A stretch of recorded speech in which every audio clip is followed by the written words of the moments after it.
শক্তি ক্ষমতা চ্যাপ্টারের উপর প্রাথমিক যে আলোচনাগুলো আছে কাজ শক্তি এবং যান্ত্রিক শক্তি, শক্তি রূপান্তরের সংরক্ষণশীলতার জিনিসগুলো এগুলো নিয়ে আলোচনা করেছি। আজকে আমরা বেসিক্যালি দেখাবো এই যে যান্ত্রিক শক্তির ক্ষেত্রে এই শক্তির সংরক্ষণশীল নীতি কিভাবে মেনে চলে তা নিয়ে আলোচনা করবো। তোমরা নিশ্চয়ই যান্ত্রিক শক্তির নিত্যতার যে সূত্রটা ওটা অলরেডি মুখস্থ করেছ এবং নবম দশম শ্রেণীতে তোমরা যান্ত্রিক শক্তির নিত্যতার অংশটা পরন্ত বস্তুর ক্ষেত্রে দেখেছিলে। পরন্ত বস্তুর ক্ষেত্রে যান্ত্রিক শক্তির নিত্যতার বিষয়টা আমাদের খুব ভালো করে জানা আছে। আজকে আমরা বেসিক্যালি খেলানো তলের ক্ষেত্রে তোমাদের দেখাবো। খেলানো তলের ক্ষেত্রে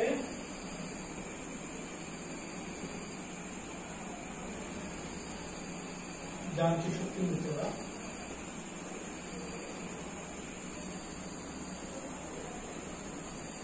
নিত্যতা অপর নাম হচ্ছে আমরা জানি সংরক্ষণশীলতা।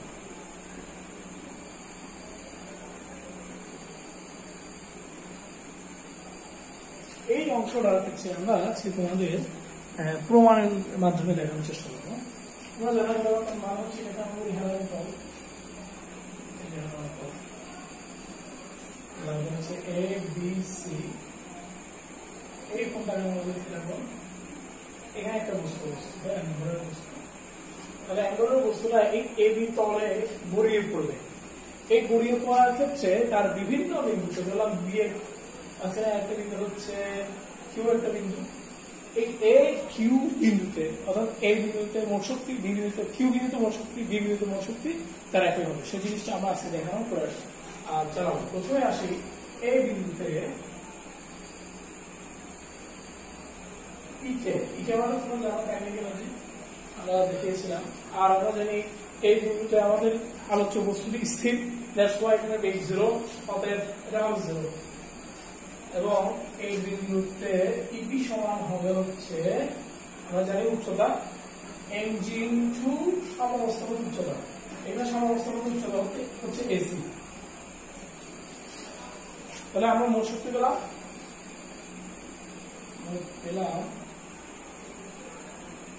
যোগ করলে আমরা পাচ্ছি mg ইনটু এসি। এই হচ্ছে এই বিন্দুতে মোট শক্তি। অনুরূপভাবে আমরা এখন দেখার চেষ্টা করব বি বিন্দুতে মোট শক্তি কত।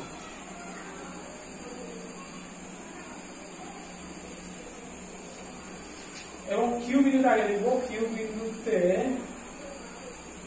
গতিশক্তি সমান আমরা যদি বের করি আমরা জানি সূত্র হচ্ছে হাফ এম ভি স্কোয়ার, আর হাফ এম ভি স্কোয়ার আমরা জানি half m into u square plus 2s। এখানে ইউ মানে 0 তোমরা জানো, এই বিন্দুতে বস্তুর বেগ হচ্ছে 0, 2as এখন থাকে 2as, 2a মানে হচ্ছে বস্তুর যে অভিকর্ষণ তখন আমি প্রমাণ করছি, তাহলে এই সময় হচ্ছে g। আর যেহেতু আমরা এখানে এই g মানে তোমরা জানো এটা হচ্ছে ঠিক খারাপ বরাবর যে ত্বরণটা অভিকর্ষিত ত্বরণ যেটা ক্রিয়া করে সেটা হচ্ছে উলম্ব বরাবর। তাহলে আমি যেহেতু উলম্ব বরাবর ত্বরণ এখানে স্থাপন করেছি, আমার এখানে অতিক্রান্ত দূরত্ব আমাকে উলম্ব বরাবর নিতে হবে। অর্থাৎ আমার উলম্ব বরাবর অতিক্রান্ত দূরত্ব হবে, আমি যদি এখানে লম্ব আঁকি, এখান থেকে বললাম কিউপি, এই এপি হচ্ছে আমার উলম্ব বরাবর অতিক্রান্ত দূরত্ব। তাহলে আমি এখানে লিখব এপি।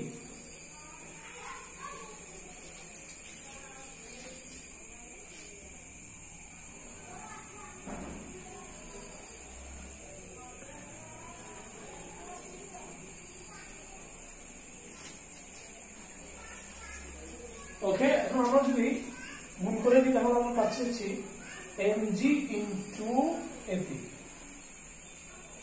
এটা হচ্ছে উলম্ব সরণ এবং উলম্ব ত্বরণকে কাজে লাগিয়ে। আমি তোমাদের আরেকভাবে দেখাবো, অথবা দিয়ে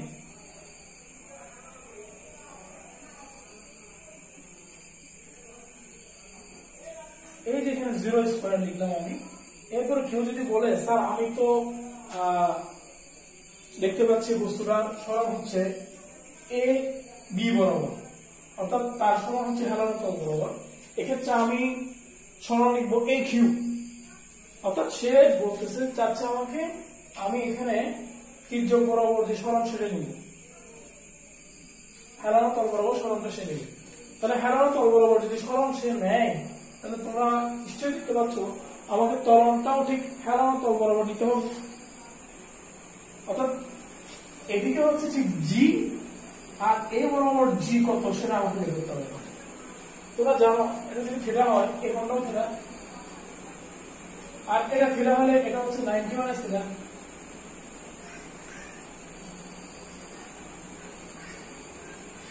আমি আমার কাজের সুবিধার্থে আমি বড় অঙ্কটা একটু মুছে ফেলতেছি যদি জায়গা পাই।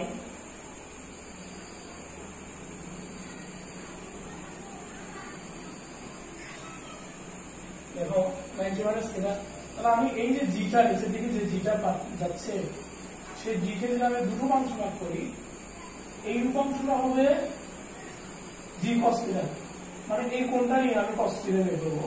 তাহলে জি কস থিটা যদি হয় এই অংশটা হচ্ছে জি কস থিটা, তাহলে সেই অংশটা করবে জি কস অফ 90 মাইনাস থিটা সমান জি sin থিটা। তাহলে এখান থেকে আমরা প্রমাণ করলাম এই যে AQ বরাবর অর্থাৎ হেলানো তল বরাবর এখানে অভিকর্ষিত ত্বরণ হচ্ছে জি sin থিটা। তাহলে আমি এখানে বসাবো এখন জি sin থিটা। এই জিনিসটা খুব ভালো করে ক্লিয়ার হবে। এখানে আমি যেহেতু হেলানো তল বরাবর সরণ নিয়েছি, অতএব আমাকে হেলানো তল বরাবর তার ত্বরণ স্থাপন করতে হবে। অতএব আমি লিখবো জি sin থিটা। আমি এটা জি sin থিটা কিভাবে হয় তোমাদের দেখালাম, আর এই জিটা হচ্ছে তার উলম্ব বরাবর ত্বরণ। এখন আমি যদি sin থিটা সূত্র বসাই, হাফ এমরা যদি করে দিই, আমরা দেখতে পাচ্ছি জি sin থিটা সমান আমি বসাতে পারি এই চুলে আমি sin থিটা সমান কি বসাতে পারি বলতো, এটা যদি থিটা হয় আমরা দেখতে পাচ্ছি আমরা এই sin থিটা মানে লতি লম্ব বা ত্রিভুজ, মানে AP বাই AQ ঠিক আছে। এম তো আছে আর ইনটু AQ, তাহলে AQ একটু কাটা যাচ্ছে, আমরা পাচ্ছি হচ্ছে mg ইনটু AP। ঠিক কিনা বলো তোমরা? আমি এই গতিসূত্র দুভাবে বের করে দেখালাম, তোমাদের এই দুটো সিস্টেমই আয়ত্ত করতে হবে ভালো করে। এরপর যে আমরা দেখার চেষ্টা করব কিউ বিন্দুতে বিভব শক্তি কত সেটা আমরা একটু বের করার চেষ্টা করব। তাহলে আমরা লিখি কিউ বিন্দুতে বিভব শক্তি, মানে কিউ বিন্দুতে বিভব শক্তি মানে আমরা কি জানি ইপি। পুরো আমরা একটু আবার রাখবো, আমাদের এটা ছিল বি বিন্দু, এ ছিল ইউ ছিল এটা পি ছিল, আমি এই বিন্দুটার নাম দিলাম সি, জানি এটা, আর এটা ছিল থিটা, এটা ছিল থিটা, এটা 90 মাইনাস থিটা। তাহলে আমি যদি এখন বলি আমরা জানি mg ইনটু উচ্চতা, উচ্চতা কত এর সমস্যা নেই, তোমরা নিশ্চয়ই সবাই বলবা এই বিন্দু যখন উচ্চতা কি বিন্দু থাকবে তখন সমস্যা থেকে তার উচ্চতা হচ্ছে কি পিসি। সুতরাং মোট কত হয় মোট শক্তি E সমান mg into ab plus pc সমান mg ইনটু ac। তাহলে আমরা এর আগেও এই বিন্দুতে মোট শক্তি পেয়েছিলাম mg ইনটু ac, এখনো আমরা কিউ বিন্দুতে মোট শক্তি পেলাম mg ইনটু ac। এখন আমরা বি বিন্দুতে মোট শক্তি বের করব।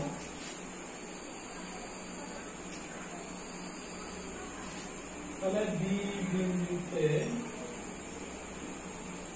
কিউতে সমান কি সবাই জানি আমরা বুঝতে পারতাম, ছোটবেলায় শিখেছি হাফ এম ভি স্কয়ার। এই ভি মান হচ্ছে শেষ বেগ। এখন সেই ভি এর মান আমরা বের করার জন্য সূত্র লিখবো হচ্ছে half m into 0 square plus 2as a মানে জি। আমি যেহেতু জি নিয়েছি উলম্ব বরাবর ত্বরণ, অতএব আমি উলম্ব বরাবর সরণ নেব, এ থেকে বিতে আসলে উলম্ব বরাবর সরণ হবে এসি লিখলাম। আশা করি তোমরা বিষয়টা বুঝতে পেরেছ।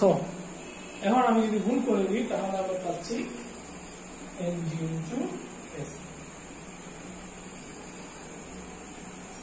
এই জিনিসটা আমি একটু আবার ভিডিও দেখাবো অথবা দিয়ে, অথবা আমরা জানি কে সমান হচ্ছে হাফ এম স্কয়ার। তাহলে হাফ এম স্কয়ার এখন আমি এর আগে তোমাদের উলম্ব সরণ নিয়েছিলাম এবং উলম্ব ত্বরণ নিয়েছিলাম, এখন আমি নিব হচ্ছে তির্যক সরণ এবং তির্যক ত্বরণ। তোমাদের আমি দেখিয়েছি এটা যদি থিটা হয়, এটা যদি থিটা হয়, এটা 90 মাইনাস থিটা, অতএব জি এর এই অংশটা ছিল জি sin থিটা। আমি আগে দেখিয়েছি।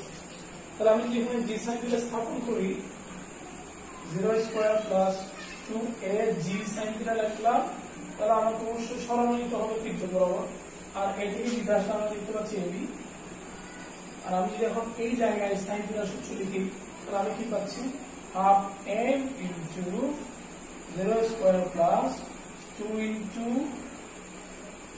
g ইনটু লঘিমা রুট ac বাই ab।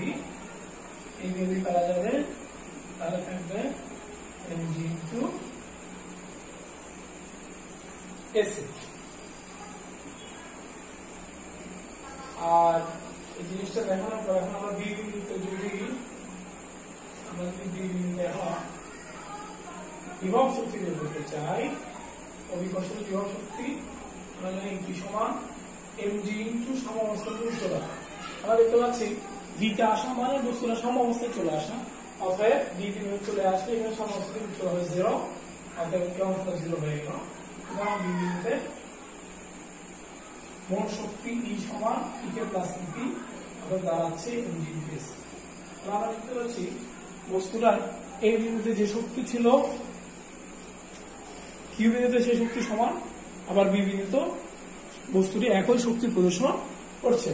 অতএব আমরা বলতে পারি এই হেলানো তলে গড়িয়ে পড়া বস্তুটি, অর্থাৎ বস্তুটি হেলানো তলে গড়িয়ে পড়া বস্তুটি যান্ত্রিক শক্তি নিত্যতা সূত্র মেনে চলছে, অর্থাৎ হেলানো তলে গড়িয়ে পড়া বস্তুটি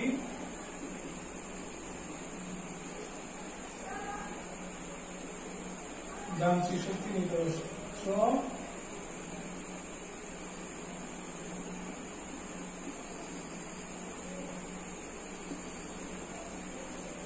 মেনে চলছে প্রমাণিত বলা যায়।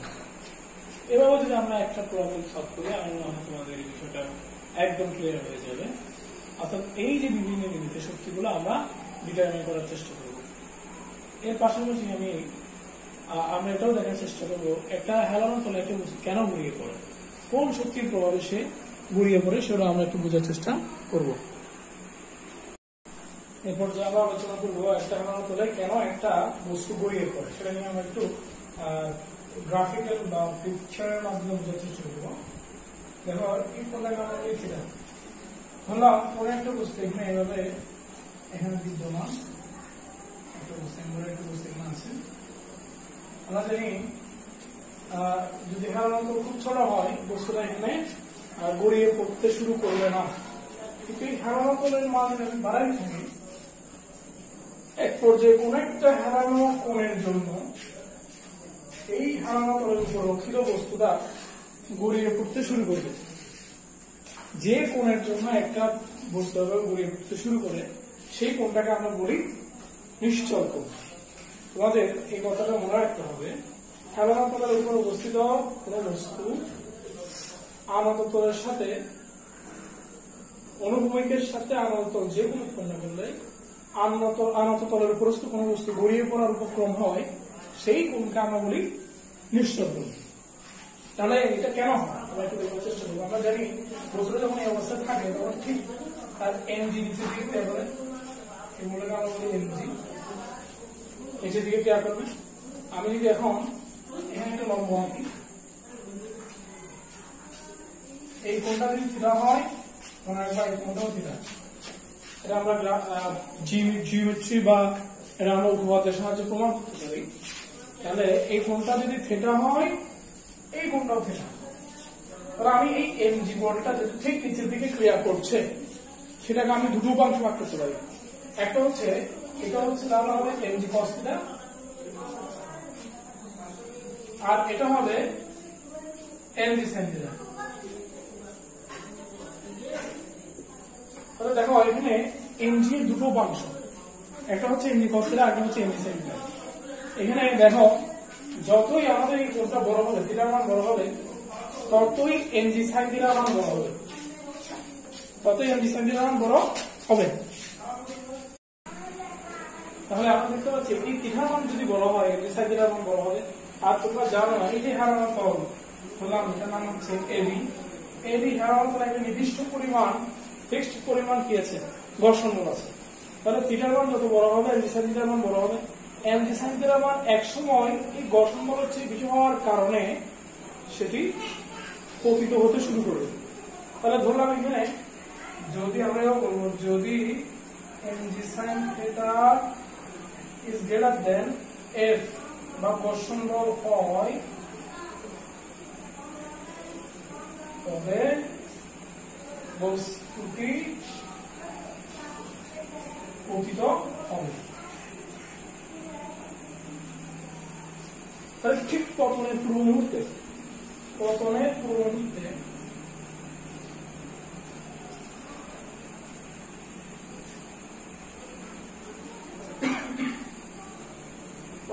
হচ্ছে mg sin থিটা সমান f ঘর্ষণ বল। এই কথাটা আমাদের খুব ভালো করে মনে রাখতে হবে। আর mg cos থিটা সমান আমরা লিখতে পারি, যদি হারানোর তলে কোন বস্তুটি অবস্থিত ঠিক তার বিপরীত পাশে যে কোণটা ক্রিয়া করবে, যেটা আমরা বলি অবিলম্বিত প্রতিক্রিয়া। এবং অবিলম্বিত প্রতিক্রিয়া সমান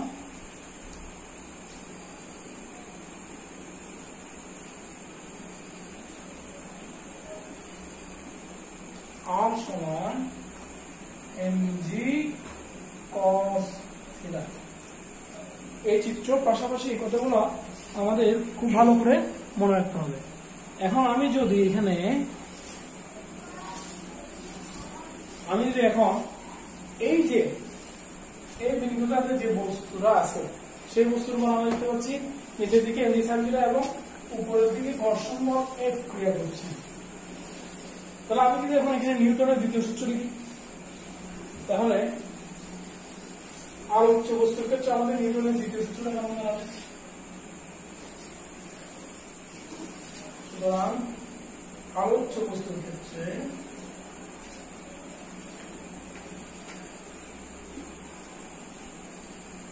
আমরা জানি ছোটবেলা আমরা করছি নিউটনের দ্বিতীয় সূত্র মানে হচ্ছে সামেশন এর সমান এমএ। ছোটবেলা না করলে আমরা এর আগে নিউটনের মূলবিদ্যা চ্যাপ্টারে পড়েছিলাম সামেশন এর সমান এমএ। এখানে সামেশন এর যেহেতু mg sin থিটা নিচের দিকে পতিত হচ্ছে, তার আমি mg sin থিটা আগে লিখবো যেহেতু বড়, এটা মাইনাস f সমান হচ্ছে m।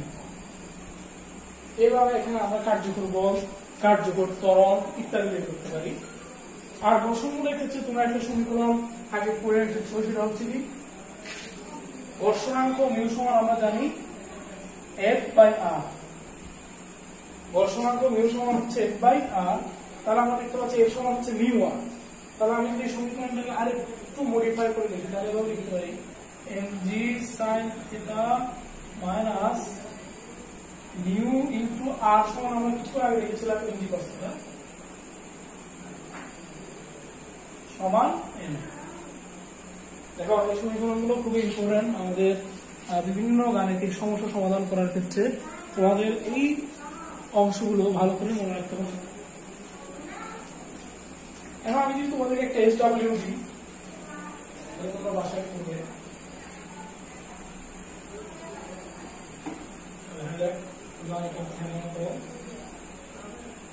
হচ্ছে A B C D চার প্রান্ত রাখলাম, এই কোণটা হচ্ছে 30 ডিগ্রি। তাহলে এই যে M1 বস্তু এখানে ধরলাম, এখানে M সমান হচ্ছে 100 গ্রাম। তাহলে আমাদের প্রশ্ন গ বি বিন্দুতে বস্তুটির গতিশক্তি কত?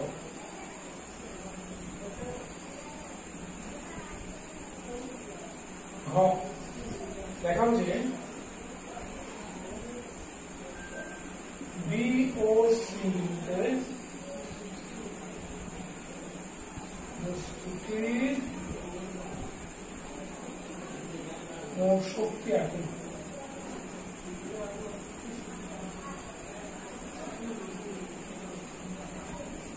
ওকে, প্রবলেমটা সলভ করতে হবে আমাদেরকে, তাহলে আমাদের মোটামুটি এই অংশটা ক্লিয়ার হয়ে যাবে।